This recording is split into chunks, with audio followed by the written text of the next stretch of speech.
Shalom Bapak, Ibu, Saudara, dan Saudari yang terkasih. Kita bersyukur kita boleh diberi kesempatan untuk bersama-sama membaca, merenungkan kebenaran firman Tuhan di pagi hari ini, sehingga kita boleh merasakan kebaikan-kebaikan Tuhan di dalam kehidupan kita di sepanjang malam tadi hingga pada pagi hari ini.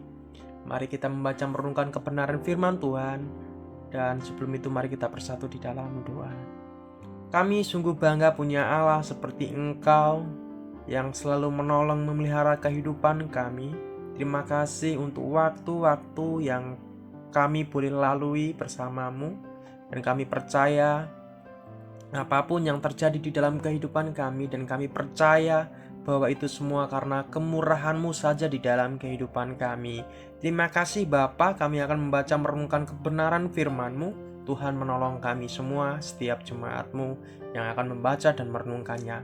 Di dalam nama Yesus kami berdoa mengucap syukur kepada Bapa di surga. Haleluya. Amin.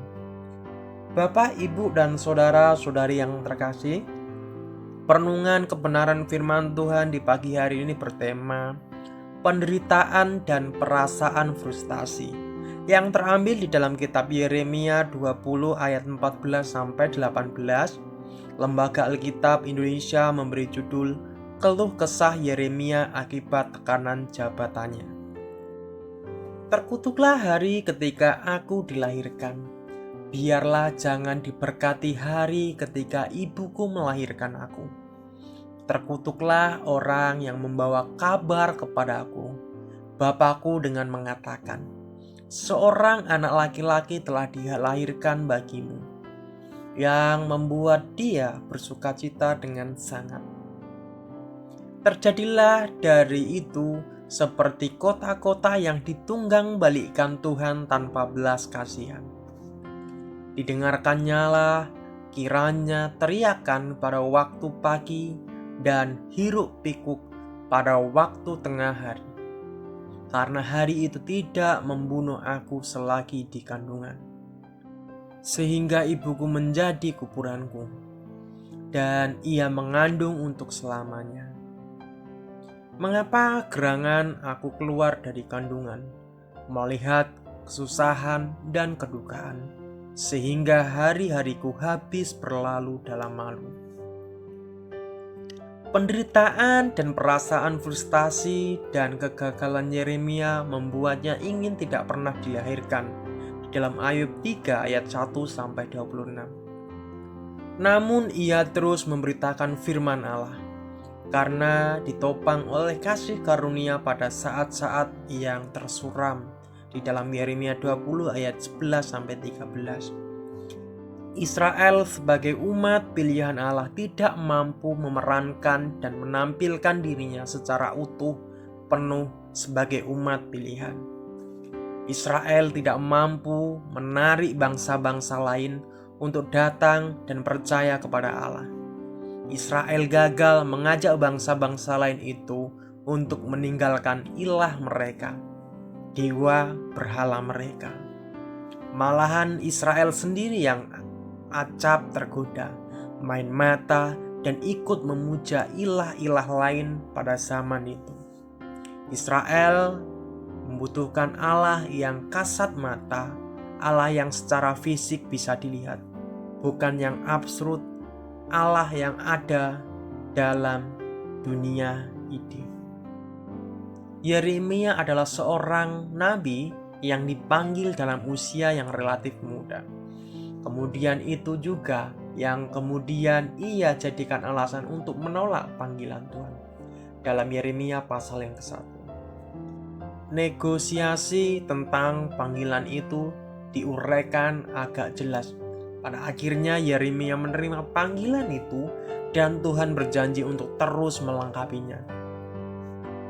Yeremia menghadapi persoalan yang sulit di zamannya, pengalaman pahit, derita, dan ancaman pembunuhan ia alami pada zaman itu. Ia bahkan dijebloskan ke dalam penjara karena tugas kenabian yang ia lakukan dengan setia dan konsisten. Yeremia sebagai manusia terkadang mengungkapkan keluhan dan atau komplain kepada Tuhan.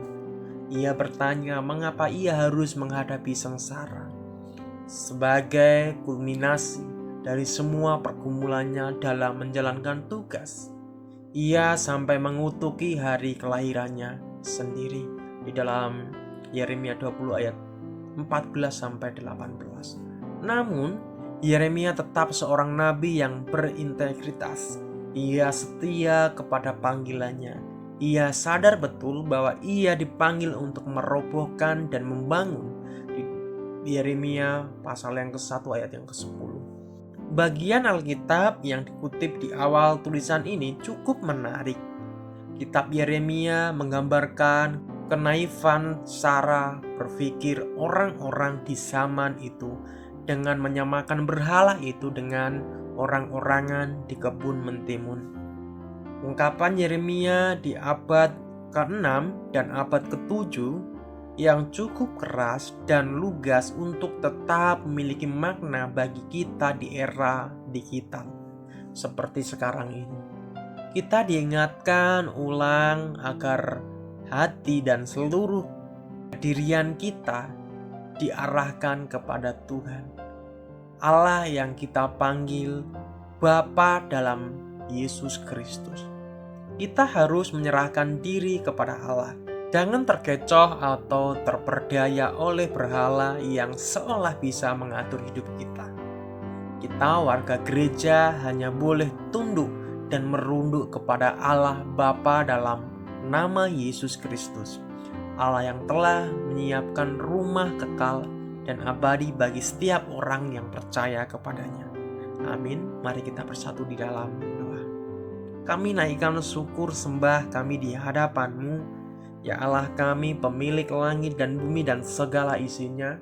Kami sungguh kagum akan hormat kemuliaan-Mu. Kami sungguh kagum akan segala ciptaan-Mu di muka bumi ini. Kami percaya bahwa ketika kami mengikut Engkau, kami akan mendapatkan mahkota kehidupan yang kekal. Terima kasih, mohon ampun dalam setiap dosa pelanggaran kami. Di dalam nama Yesus, haleluya, amin. Salam, selamat pagi, selamat beraktivitas. Tuhan Yesus memberkati kita semua.